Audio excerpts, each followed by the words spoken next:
Quero conversar com você nessa noite no texto de Gênesis, no capítulo 45. Nós estamos encerrando o mês da família na nossa igreja. E nós fizemos um convite, uma convocação para que todas as famílias estivessem aqui. A gente entende que hoje de manhã tivemos uma programação especial. Algumas pessoas estão um pouco mais desgastadas, cansaço no corpo. Mas que bom que você está aqui nessa noite, para a gente juntos orarmos. Confesso que gostaria de ter visto mais da igreja aqui. Na próxima convocação, espero que você esteja aqui conosco. Você que ficou em casa, venha estar conosco na igreja, participando desse tempo bom que é a comunhão dos santos. Gênesis capítulo 45, do versículo 1 ao versículo 15, diz assim o texto da palavra do Senhor. A essa altura, José não podia mais conter-se diante de todos os que ali estavam e gritou: saiam todos da minha presença. Assim, ninguém mais estava presente quando José revelou a seus irmãos. Ele chorou tão alto que os egípcios o ouviram, e a notícia chegou ao palácio de Faraó. Então José disse aos seus irmãos: eu sou José, o meu pai ainda está vivo? E os seus irmãos ficaram tão amedrontados diante dele que não conseguia responder-lhe. Por favor, cheguem mais perto de mim, disse José aos seus irmãos. Quando se aproximaram, disse-lhes: sou eu, José, o seu irmão, aquele que vocês venderam ao Egito. Agora, não se aflijam nem se recriminem por terem me vendido para cá, pois foi para salvar vidas que Deus me enviou adiante de vocês. Já houve 2 anos de fome na terra, e nos próximos 5 anos não haverá cultivo nem colheita. Deus, porém, me enviou à frente de vocês para lhes preservar um remanescente nessa terra e para salvar-lhes a vida com grande livramento. Assim, não foram vocês que me enviaram para cá, mas sim o próprio Deus. Ele me tornou como um pai para Faraó e me fez senhor de todo o palácio e governador de todo o Egito. Voltem depressa ao meu pai e diga-lhe: assim diz o seu filho José, Deus me fez senhor de todo o Egito. Vem para cá, não te demores. Tu viverás na região de Gósen e ficarás perto de mim. Tu e os teus filhos e os teus netos e as tuas ovelhas e os teus bois e tudo que for teu. E te sustentarei ali, porque ainda haverá 5 anos de fome. Do contrário, tu, a tua família e tudo que é teu acabarão na miséria. Vocês estão vendo com os seus próprios olhos, e o meu irmão Benjamim também, que realmente sou eu que estou falando a vocês. Contem ao meu pai sobre toda a glória que tenho no Egito e tudo que vocês mesmos testemunharam. Tragam meu pai para cá depressa. Então, ele se lançou chorando sobre Benjamim, o seu irmão, e o abraçou. Benjamim também o abraçou chorando. Em seguida, beijou todos os seus irmãos e chorou com eles. Só depois, os seus irmãos conseguiram conversar com ele. Você pode dizer amém pela palavra do Senhor? Vamos orar nessa noite? Pai, nós te louvamos pela tua palavra, cremos que essa é a tua palavra. Nós estamos hoje encerrando o mês da família, Pai. E é muito bom estar com as nossas crianças aqui, com as nossas famílias nesse lugar. E queremos te pedir que o Senhor nos dirija, fale conosco, ministre aos nossos corações. Estamos prontos para ouvir a tua voz. Nós oramos gratos no nome de Jesus. Amém e amém. O texto de Gênesis, no capítulo 5, vai contar para nós a história de José.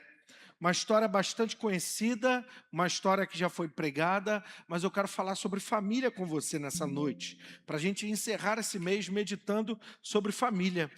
E a palavra que eu tenho para dividir com você nessa noite é lições bíblicas para a cura de uma família ferida. Lições bíblicas para a cura de uma família ferida.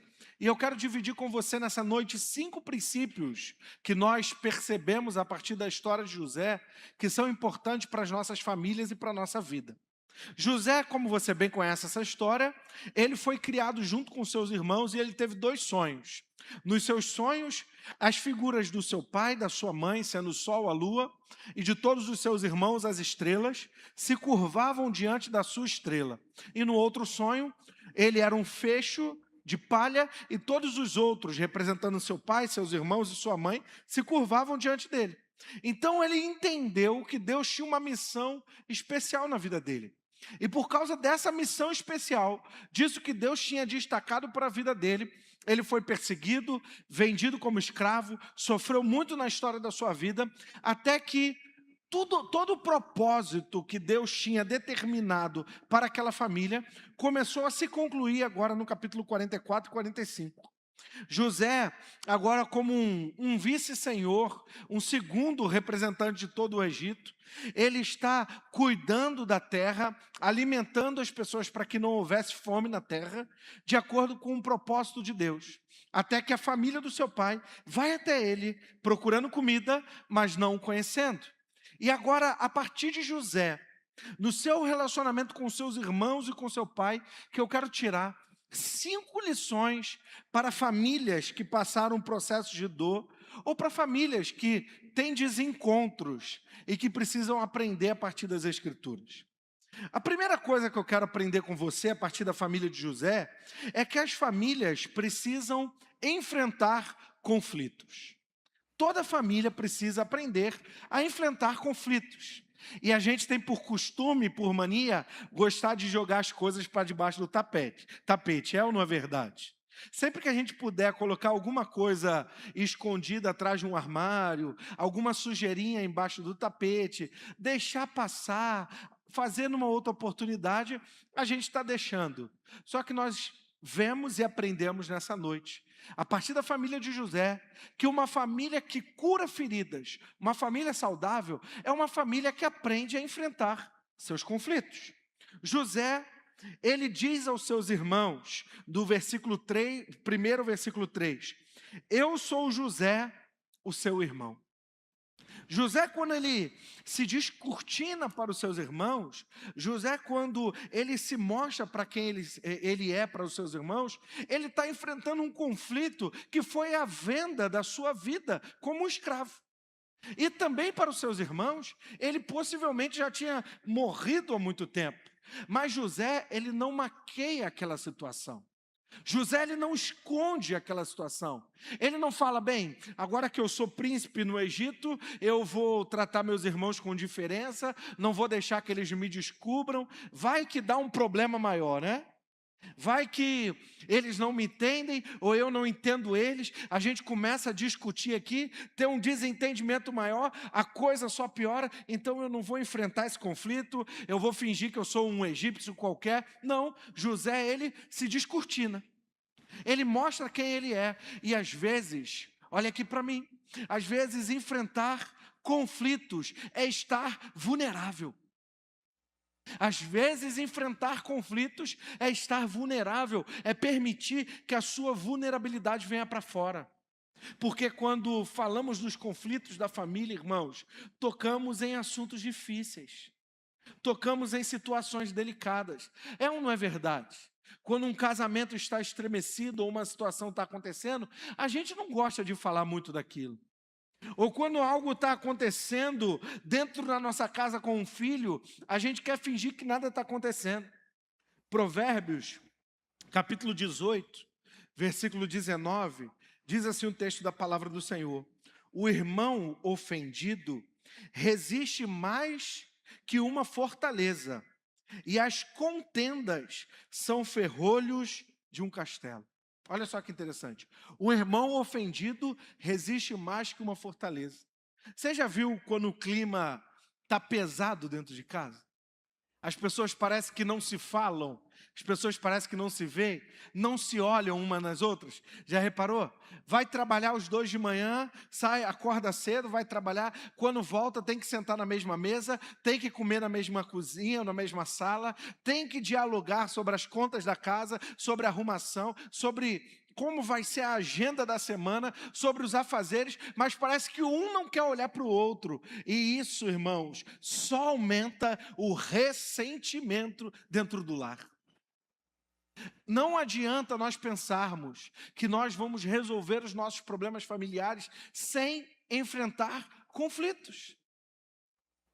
A gente foi, eu e o pastor Abimael, uma vez a uma palestra numa igreja de liderança. Esse ano eu retornei, levei alguns irmãos aqui. A Sara foi com a gente, o Elvis, a Alana.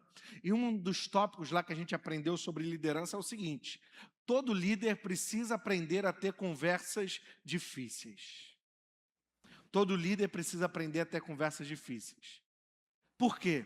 Porque é impossível conviver, ter relacionamentos, sem que mais cedo ou mais tarde uma coisa tenha desencontro. Então é natural que a gente precisa aparar arestas, consertar caminhos. Meu irmão, se nós fazemos isso numa empresa, se nós fazemos isso numa igreja, que dirá no seio do nosso lar? Então talvez o que esteja faltando na sua família hoje seja a coragem de enfrentar um conflito, seja a coragem de sentar com a sua esposa, de sentar com o seu marido, falar assim: olha, vamos resolver os problemas? Vamos conversar? Vamos dialogar? Vamos orar juntos? Vamos tentar chegar num denominador comum?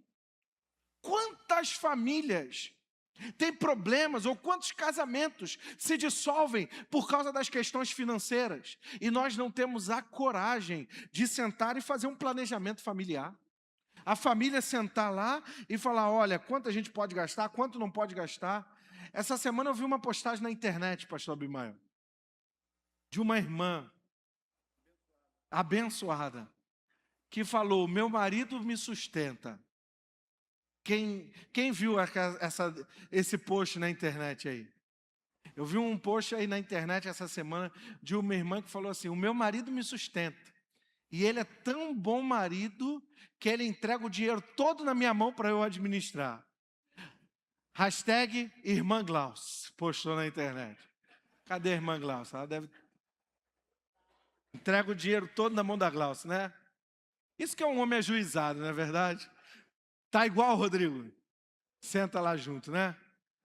Brincadeiras à parte, a gente sabe que pastor Abimael e Glaucio dividem, olha que bonito, dividem o orçamento da casa. Porque às vezes o dinheiro é um assunto delicado, não é verdade? Quer ver um assunto delicado a se falar? Sexualidade. O sexo entre o casal tem que ser discutido, conversado, combinado, avaliado. Criação de filhos. Tem que ser combinado, avaliado, onde vai estudar, onde não vai estudar. Como nós podemos ser família, sem diálogo, sem conversa, sem enfrentar conflitos? Meu irmão, não adianta fugir. Não adianta fingir que nada está acontecendo. Não adianta fechar os olhos e falar assim: ah, não vai passar. Sabe por quê? Porque você casou com essa irmã. Você casou com esse irmão, e a Bíblia diz que é até a morte o separe. Se é até a morte que o separe, é melhor sentar e resolver os problemas do que ficar arrastando ali 2, 5, 10 anos, e daqui a pouco vivem os dois dentro de casa como dois estranhos. Então, em nome de Jesus, faça como José.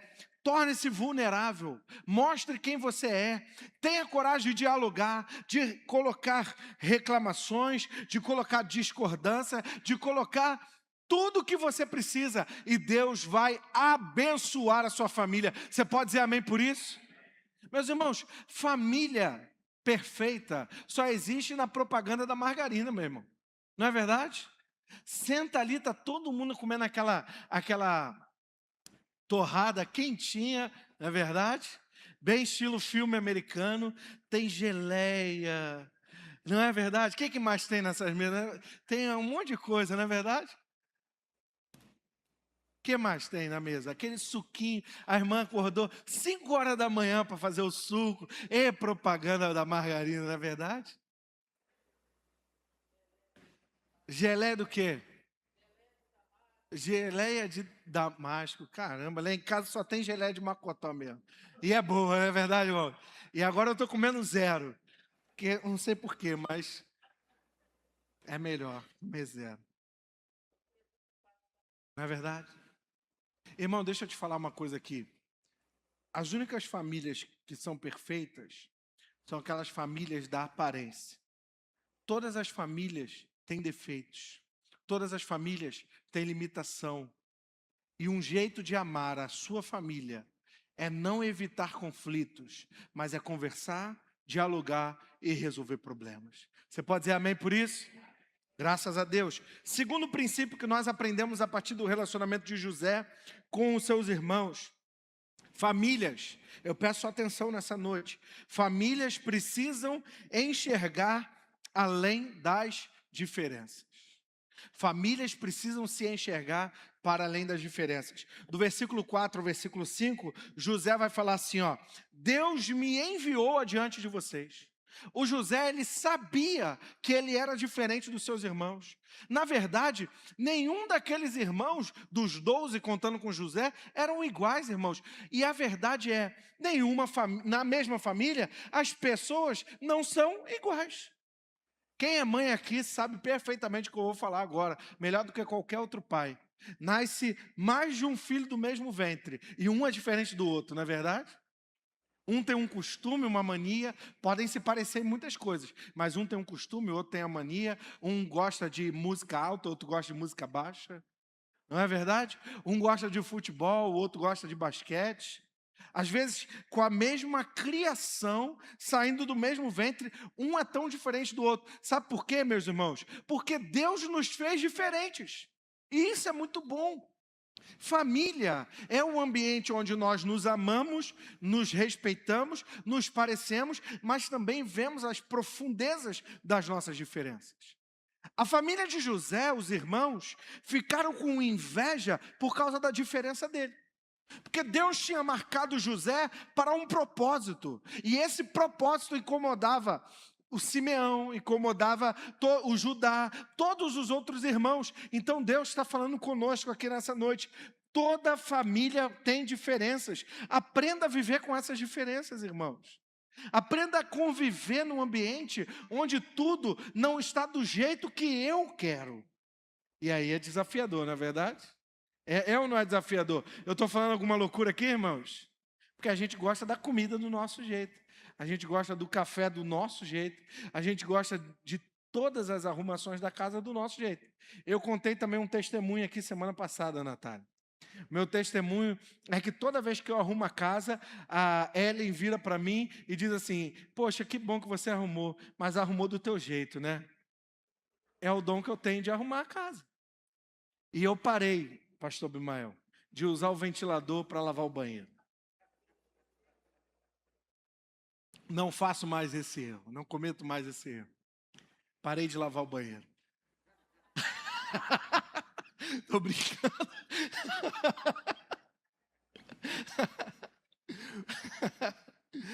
Melhor, né? Melhor não errar, né? É verdade, mas tô brincando. Sabe por quê? Porque até entre um marido e mulher há diferenças. Olha só o que Provérbios, capítulo 27, versículo 17, vai nos ensinar nessa noite. Como um ferro afia o outro ferro, assim um homem ao seu amigo. Meus irmãos, se um amigo melhora outro amigo, que dirá um familiar que mora na mesma casa? Na verdade, a ideia de Deus, o propósito da família, é que a gente não se pareça para a gente melhorar um ao outro. Quantas vezes lá em casa a Ellie me corrige? Fala assim: David, isso não é assim. Você está errado aqui. E eu falo assim: não é que essa mulher tenha razão? E da outra vez, quando eu vou corrigir ela, o que que acontece? Ela está certa também. Eu não consigo estar certo.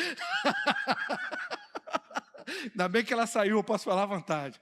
Ai, cuidado, Pedro. Glória a Deus. Até quando eu estou certo, eu estou errado. É um dom do casamento, irmão. Quem não é casado vai aprender isso aí. Mas estou brincando, isso é brincadeira para a gente rir. É, porque a família é esse lugar do crescimento, não é verdade? Esse lugar do diferente, do lugar do diferente, aonde nós não precisamos nos dividir, nós precisamos nos parecer. Eu estava estudando para pregar para você, quero chamar a tua atenção aqui, eu vou falar uma palavra diferente. Eu descobri uma palavra, pastor Bimal, chamado homofilia. Olha que interessante, homofilia. Essa palavra significa a busca por alguém que tenha muitas coisas em comum com você. A busca por alguém que tenha muitas coisas em comum com você. E eu estava estudando sobre isso, olha que interessante. Os psicólogos têm estudado sobre família, eu estava revirando isso, e eles constataram por pesquisas científicas que pessoas que têm a questão da homofilia, que buscam pessoas iguais para se casar, para conviver, são mais infelizes. Olha que interessante. São mais infelizes. Quanto mais uma pessoa que é cônjuge ou parceiro se parece conosco em tudo, mais infeliz é o casamento. Olha só que interessante, as pesquisas dizem. E isso é muito interessante, porque eu pesquisando sobre isso, eu descobri que existe no ser humano, Marcelo, um hormônio. Olha só, pastor Bimael, existe no ser humano um hormônio que nós sentimos a partir dos nossos genes. E esses hormônios nos faz ter distância ou atração por algumas pessoas. E é por isso, olha que interessante, que nós nos atraímos por outro e queremos casar. E normalmente por pessoas que têm a genética diferente da nossa. Olha que profundo. Está no DNA humano. Está nas células que Deus criou. Nós nos atraímos por pessoas diferentes de nós. Aí eu te pergunto, se os estudos psicológicos, científicos estão dizendo isso, se Deus nos criou assim, por que depois que a gente casa, ou por que na convivência do nosso lar, a gente quer que a pessoa seja igual a gente em tudo? Não faz as coisas da nossa forma, não serve. Não é igual a mim, não serve. Na verdade, irmãos, Deus nos criou diferentes sim, porque é na diferença que nós cooperamos, nós somamos, é na diferença que nós ajudamos o outro, porque um sabe fazer uma coisa, o outro sabe fazer outra, e assim nós construímos juntos. Se fosse todo mundo igual, irmãos, ia perder a beleza daquilo que Deus criou, mas Deus criou a sua família, e no seio do teu lar, há pessoas diferentes, com gostos diferentes, e é assim, se você e eu entendermos que na nossa diferença, a cooperação, Deus vai nos fazer prosperar, Deus vai nos fazer crescer. Você pode dizer amém por isso? Deus colocou isso na nossa genética, irmãos. Olha que profundo. Deus colocou isso no nosso DNA. Isso é a beleza da família, as pessoas serem diferentes. E que nossa família possa continuar sendo diferente, mas que essa diferença não seja motivo de inveja, como foi a de José, seja motivo de cooperação. Amém ou não amém, igreja?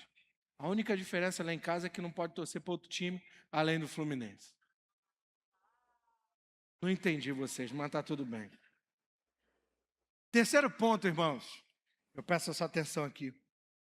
Gênesis do capítulo 5, do 45, do versículo 5 a 8.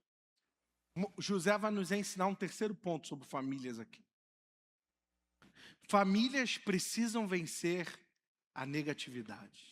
Eu queria que você repetisse isso comigo. Famílias precisam vencer a negatividade.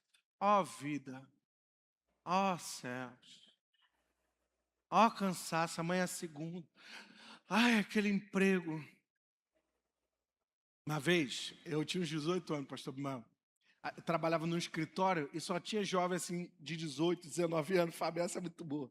Aí o garoto foi um que trabalhava lá com a gente, tuitor, botou assim no Twitter. Ai, novamente tem que ir para lá, que cansaço. Reclamou do trabalho assim. Printaram e mandaram para o chefe. Sempre tem um, né? Sempre tem um. Quando ele chegou, o chefe estava com o print na mão. E aí, meu amigo, tu está cansado de estar aqui? Meu irmão, cuidado também. Cuidado com o que tu fala por aí. Sempre tem um para deixar escapar, não é verdade? Sempre tem um X, né? Famoso X. Olha o que José vai dizer nesse texto. Não foste vós que me enviaste para cá, mas sim Deus. Aprenda comigo. José não poderia dizer, vocês me venderam escravos. Vocês me jogaram no poço. Vocês me venderam por não sei quantos ciclos de moeda. Eu fui vendido no poço, fui parar na casa de Potifar, a mulher de Potifar me assediou, eu saí correndo, ela me acusou falsamente, fui parar dentro de uma prisão. Dentro da prisão, eu quase morri, lá tinha o copeiro, tinha o padeiro, um monte de sonho, um monte de negócio de sonho, Deus fala com o sonho. Minha vida deu toda errada por causa de vocês, seus incircuncisos. O José não poderia falar assim, meus irmãos? Ele não poderia começar a falar assim, a vontade que eu tenho é de botar umas lanças no pescoço de vocês aí, chamar os soldados do Egito todo aqui, porque a história da minha vida é muito difícil, porque vocês destruíram a história da minha vida, vocês isso, vocês aquilo. Eu poderia estar correndo lá com o Benjamim, brincando, jogando bola, mas eu estou aqui no Egito sendo escravizado. Não, olha só como José tratou a história da sua vida. Não foram vocês, Deus escreveu a minha história. Apesar da prisão, apesar da casa de Potifar, apesar do poço, Deus está escrevendo a minha história. Ouça isso, meu irmão. Pode as coisas estarem dando errado, pode coisas negativas estarem acontecendo na tua vida, mas Deus não perdeu o controle da história das nossas vidas. Oh, glória a Jesus! Quem disse que os problemas que estão escrevendo a nossa vida? Quem falou que o inferno tem poder sobre nós? 1 João capítulo 5, versículo 18, o texto da palavra diz do Senhor, que nós somos do Senhor e o maligno não nos toca, irmãos. Que negócio é esse? Fiquei desempregado, o diabo está furioso. Furou o pneu do carro, Deus está zangado comigo. Que negócio é esse, meus irmãos? Nenhuma condenação há para quem está em Cristo Jesus, o nosso Senhor. Porque todas as coisas cooperam para o bem daqueles que amam a Deus. Quando nós falamos que todas as coisas cooperam, nós muitas vezes pensamos que é só a coisa boa. Não, as coisas ruins. O dia de desemprego, o dia do choro, o dia da briga, o dia do desentendimento, mas também o dia da bênção, porque Deus está escrevendo a nossa história, meu irmão. Oh, glória a Jesus! Deus não perdeu o controle da história. Deus não deixou de ser soberano. Deus não deixou de ser o Rei dos reis e o Senhor dos senhores. Ele não está competindo num fla-flu com Satanás, não. Vamos ver quem vai ganhar, Jesus ou Satanás. Quem é que vai ganhar? Quem vai dar o último golpe? Não. Jesus é soberano. Ele é Senhor. Ele é o dono da história. Ele é o nosso Senhor. Oh, glória a Jesus. Oh, glória a Jesus. Olha o que o José falou, meus irmãos, com toda a história de negatividade, com tudo de ruim que aconteceu, não foram vocês, o Senhor estava escrevendo a minha história. Você sabia que nós vivemos numa era chamada de era terapêutica? Nós vivemos, meus irmãos, Amanda e André, numa era chamada era terapêutica. O que significa isso? Um crescimento das terapias. Terapia ocupacional, psicologia, psicanálise. A turma aí da área sabe do que eu estou falando. Isso é negativo em si? De maneira nenhuma. Isso é saúde, isso é muito bom. Em si não é negativo. Qual é o fator negativo disso? Muitos não estão sabendo lidar com o ressentimento, com os problemas da história do passado. O que eu vou falar aqui é delicado, mas eu vou falar com respeito. Nós temos no meio de nossas igrejas pessoas que foram abusadas de diversas maneiras. Pessoas que na história da sua vida, um pai, um irmão abusou sexualmente. Ou um pai ou uma mãe excluiu, menosprezou. Quantos crescem no meio das nossas igrejas debaixo de palavras de maldição? Você não vai conseguir, você não vai chegar a lugar nenhum. Você é um problema para essa casa. E com isso, nessa noite, eu não quero diminuir a sua história, nem desrespeitar a sua dor. Eu só estou querendo te falar que o teu Deus continua cuidando de você, continua escrevendo a tua história, e que você não é o problema que lhe causaram, você não é a dor que lhe causaram, Você não é a maldade que lhes fizeram. A sua história não está reduzida ao problema que fizeram com você, porque você é mais do que vencedor em Cristo Jesus, o nosso Senhor. Não reduza a sua história à dor que lhe fizeram. Eu respeito a sua dor, cuide da sua dor, trate a sua dor, mas lembre-se que Deus está cuidando de você. É muito interessante e eu estava estudando isso essa semana, para pregar essa mensagem. Uma vez eu falei algo aqui chamado de neurônios espelhos, e eu descobri algo essa semana, pastor Mael, sobre a mente humana, que se chama, até postei lá na internet, chamado contágio emocional. O contágio emocional é um entendimento científico que nós podemos contagiar outras pessoas com a felicidade ou a infelicidade.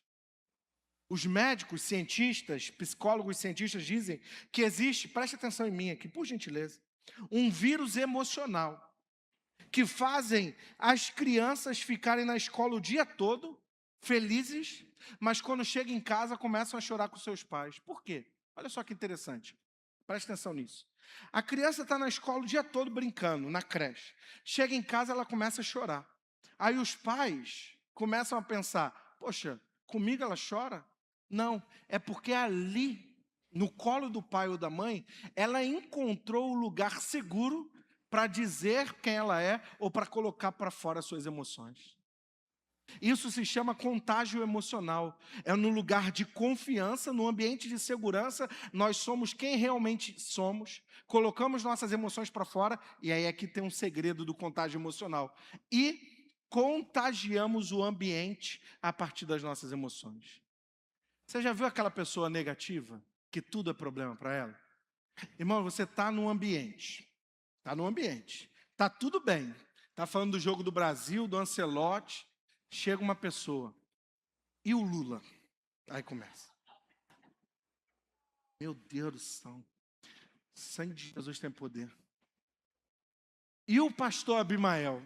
Meu Deus do céu. A gente estava falando do cabelo do Felipe, meu Deus do céu. E aí parece que o ambiente fica pesado, não parece? Que aconteceu alguma coisa ali. O nome disso é contágio emocional. Nós podemos contagiar com as nossas emoções todo o ambiente. Isso não é mística, isso é neurociência. Neurociência. Também existe deixa eu lembrar, neurônios espelhos. O que é um neurônio espelho? A pessoa me vê, olha isso que profundo. Isso é ciência. E Deus criou a ciência. Amém ou não amém, igreja? A pessoa nos vê e é contagiada pelas nossas emoções. Nessa pesquisa que eu li, por favor, não se distrai. Essa pesquisa diz, Rosângela, que nós, morando a alguns quilômetros de distância, por exemplo, 5 quilômetros de distância de um parente que seja alguém muito feliz, nós ficamos, por causa do contato próximo dessa pessoa, 25% mais felizes. Olha só o que essa pesquisa constatou cientificamente. E aí, aqui está a vírgula. A mesma coisa acontece para quem é negativo. Irmãos, como que você quer contagiar o seu ambiente? O irmão chega no trabalho, Rodrigo, parece que vem aquelas nuvens, um trovão, né? Chegou o problema, chegou o crente, vê problema em tudo e todos, reclama de tudo e de todos. Parece que o clima fica pesado, e é verdade, fica mesmo, porque ele contagia o ambiente. Não é verdade essa? Assim também é uma pessoa espirituosa, uma pessoa feliz. Já parou para conviver com uma pessoa feliz? Uma pessoa não é verdade? Não é um ambiente bom, agradável? Irmãos, isso acontece no trabalho, agora eu vou falar baixo, que você não sabia disso. Isso acontece na igreja. Você para do lado de uma pessoa que ama a obra do Senhor. Você sai com vontade de evangelizar o mundo, não é verdade? Porque Deus é bom, porque essa igreja é uma bênção, porque Deus está fazendo a obra nessa igreja. Caramba, eu quero evangelizar. Que dia que é a tenda de evangelismo aí, Bruna? Segunda, quarta-feira, bota meu nome. Aí a pessoa sai daqui contagiante. Eu vou me tornar membro dessa igreja. Aí encontra um abençoado ali descendo a escada, pastor Dumão. Não fica aqui não. Você conhece o Fábio, líder da família? Nem te conto. Irmão, a mesma pessoa que queria se tornar membro, já virou, foi para a presbiteriana no mesmo dia. Por quê? Porque é contagiado por aquilo. É ou não é verdade que tem gente que vê problema em tudo, em todos, o tempo todo? Tudo, em todos, o tempo todo. E você também pode ver coisas boas em tudo, em todos, o tempo todo. Essa escolha cabe a nós. José entendeu que ele ia ressignificar a sua dor. José ressignificou a sua dor. Ele falou: muitas coisas ruins aconteceram na minha vida, mas em tudo o Senhor estava guiando a minha história. Meu irmão, Deus está guiando essa igreja. Deus está guiando a sua vida profissional. Deus está guiando a sua vida familiar. Creia que o Senhor tem uma bênção para o seu lar. Seja positivo. Tenha fé no seu coração. E você vai contagiar quem estiver à tua volta. E vai abençoar muitas pessoas. Em nome de Jesus. Oh, glória a Jesus. Tenha fé, meu irmão. Saia daqui com o teu coração cheio de fé nessa noite. Saia acreditando que Deus tem mais. Saia animado. Mais uma semana, pastor. O pastor me fez trabalhar no DIP. À noite o pastor ainda convoca a igreja. Cansaço. Meu irmão, saia daqui dizendo assim: que domingo abençoado. A gente aprendeu sobre a igreja perseguida. Depois a igreja estava em comunhão. À noite as famílias estavam reunidas. Deus é bom em todo tempo. Oh, glória a Jesus. Aplauda o Senhor, igreja, nessa noite. Oh, glória a Jesus. Glória a Deus. Glória a Jesus, irmãos.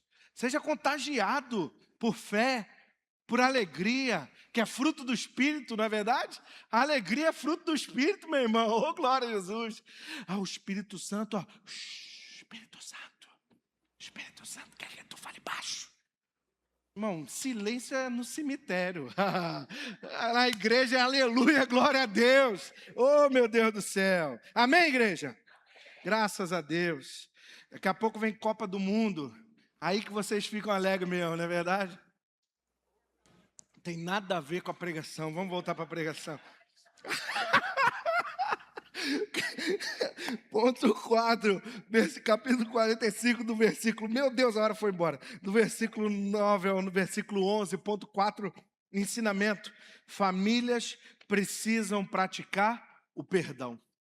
O perdão. José, ele falou assim: é agora. É agora que eu mato todos esses 11 aqui. É agora. É agora que eu... Sabe o que eu vou fazer? Na hora que os 11 chegar aqui, Mike, ó a estratégia de José. Eu vou botar todos os 11 de joelho, cara no pó, e vou falar: eu sou o cara. O que o José fez? Eu amo vocês, meus irmãos. Ele abraçou o Benjamim e começou a chorar. Famílias feridas são famílias de pessoas que não perdoam. O José, ele viveu o perdão. Olha o que Provérbios capítulo 10, versículo 12 vai dizer. O ódio, coloca pra gente aí, que esse daí é importante. O ódio incita a dissensão, mas o amor encobre todas as ofensas. Vamos ler no 3, todos juntos? 1, 2, 3. O ódio incita a dissensão, mas o amor encobre todas as ofensas. Pastor, você não sabe o que a fulana falou de mim. Você não sabe o que... A Alana, aquela Alana ali com o celular na mão o tempo todo, você não sabe o que sai dali. É mesmo, meu irmão. O ódio incita a dissensão. E o amor encobre todas as ofensas. É fácil amar? É fácil? É fácil, meu irmão? É fácil perdoar? Procura uma pessoa ofendida, pergunta para ela se é fácil perdoar. Se o José estivesse aqui agora, irmãos, e a gente tivesse a oportunidade de perguntar para ele, você perdoou facilmente? Provável que não. Provável que não. Mas o amor, ele acaba com as contendas entre os irmãos. Você quer ter uma família restaurada, irmãos? Perdoe. Se reconcilie. Seja o primeiro a dizer, olha, eu errei. Não procura vingança, meu irmão. Não procura vingança. E o quinto e último tópico. Famílias precisam demonstrar amor. Versículos 14 e 15. Eu vou voltar lá no texto com você. Último tópico. Versículos 14 e 15 do capítulo 45 de Gênesis. Então ele se lançou chorando sobre Benjamim, o seu irmão, e o abraçou. Benjamim também o abraçou chorando. Em seguida, beijou todos os seus irmãos e chorou com eles. Só depois os seus irmãos conseguiram conversar com eles. Quando José tinha todas as oportunidades de atacar, ele abraçou. Abraçou chorando, possivelmente curando a sua alma, curando o seu coração, tirando toda a amargura de dentro dele e se derramando. Ali era um processo de cura, irmãos. Cura interna. Tiago vai dizer assim, ó, confessem os seus pecados uns aos outros para que haja cura. A Bíblia já fala de terapia antes da terapia surgir.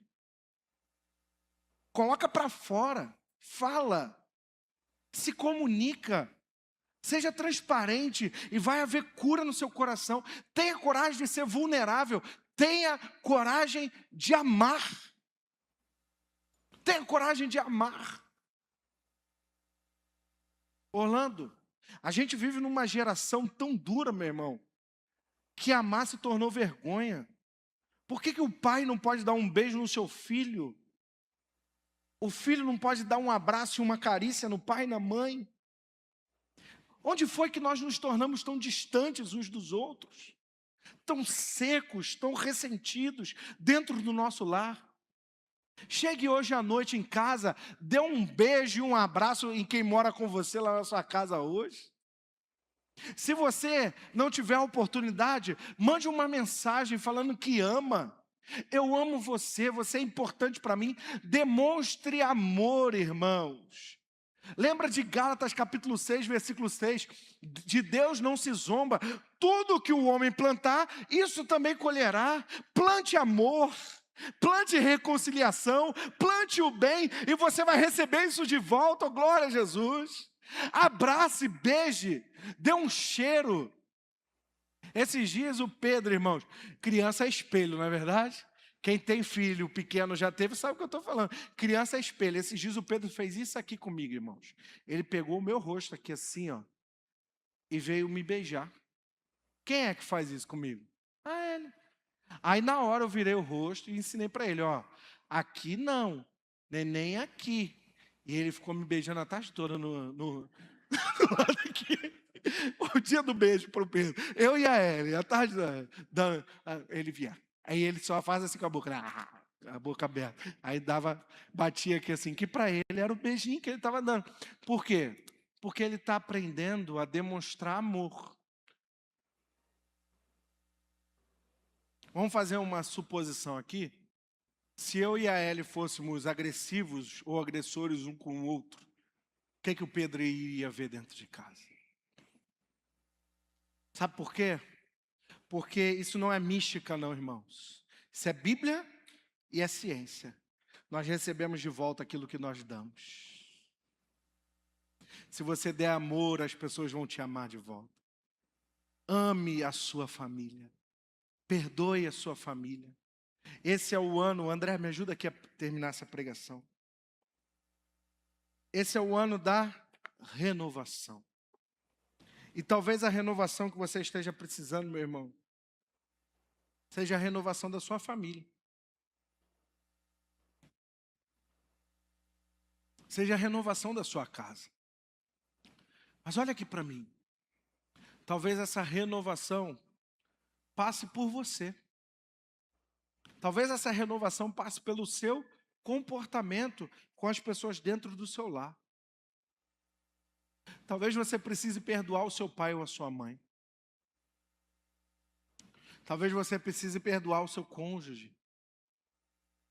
Talvez tudo que aquele marido ou aquela esposa esteja esperando seja um abraço e uma palavra de eu amo você. Você é importante para mim. Como é bom ouvir isso, não é verdade? Como é bom ouvir das pessoas que nós amamos, você é importante para mim. Só que sabe o que é maravilhoso na presença do Senhor? E eu já estou terminando, eu peço a sua atenção aqui por gentileza. Sabe o que é maravilhoso na presença do Senhor? É que Deus sempre nos dá uma nova oportunidade. Sempre há um novo dia na presença do Senhor. Sempre há uma nova chance da gente fazer diferente. Quem não tem erros, atire a primeira pedra. Todos nós erramos. Todos nós aqui. Então que hoje nós saímos daqui renovados. No nosso agir dentro do lar. Amando mais. Perdoando mais. Sendo menos negativo, mas mais positivo. Com aquilo que o Senhor está fazendo em nós e através de nós. Entendendo que não existe famílias perfeitas, que nós somos diferentes e é nisso que nós nos completamos. Não é na nossa igualdade, é na nossa diferença que nós cooperamos juntos. Talvez a Bíblia chame isso de multiforme graça de Deus. Porque é assim que o Espírito trabalha. Nessa família chamada igreja e na sua família, no seu lar. Nós vamos cantar uma canção. E eu vou convidar, e as crianças estão aqui para isso, que você fique com a sua família nessa noite. Eu sei que a hora já é avançada. Eu peço só mais uns 10 minutinhos. Eu quero orar com você. Pastor, não estou com a minha família aqui. Não tem problema. Fique com um amigo seu, uma amiga sua, uma pessoa próxima. Nós vamos encerrar esse mês da família, Fábio, Vanessa, orando pelas nossas famílias. Orando juntos. Clamando pelo nosso lar. Mas antes de clamar, nós vamos meditar com uma canção. Como Deus sempre tem uma nova chance para cada um de nós. Fique de pé no seu lugar. Vamos adorar nessa noite.